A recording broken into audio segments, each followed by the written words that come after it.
Luto na siya, guys. Ang bango.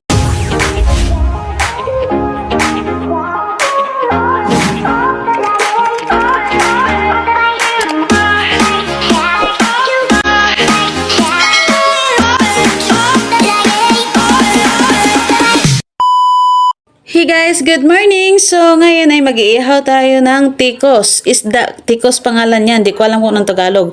So, nalagyan ko na ng asin yung isda, guys. Tapos, itong kawali naman, nalagyan na ng asin.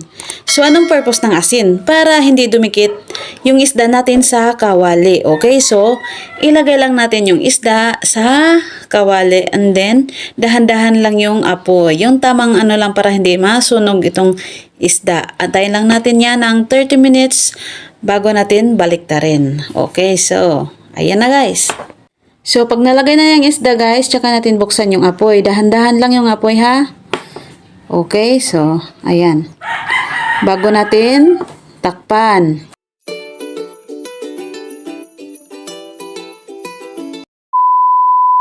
After 30 minutes, ito na yun guys. So, baliktarin na natin yung ating isda. Sobrang bango niya as in guys. Ang sarap ng kainin.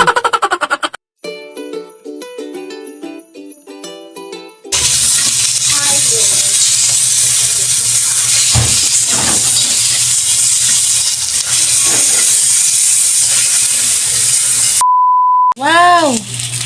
Luto na siya guys. Ang bango. Kung naamoy nyo lang. Taran! So, ayun na guys. Luto na yan. Natanggalan lang yung balat. Dumikit yung balat sa asin. So, okay lang yan. Kasi balat lang naman yon. So, ayan. Ilalagay na natin yan sa ating lagayan. And, yung itim guys sa kawali. Huwag kayo mag-alala kasi hindi yan didikit dyan ng permanent sa kawali nyo. Bebaran nyo lang ng tubig after nyo tanggalin yung isda. Okay? So, kain na! Yum! So guys, ganun lang po kadali mag-ihaw ng isda gamit ang kawali. Hindi na po natin kailangan bumili ng uling.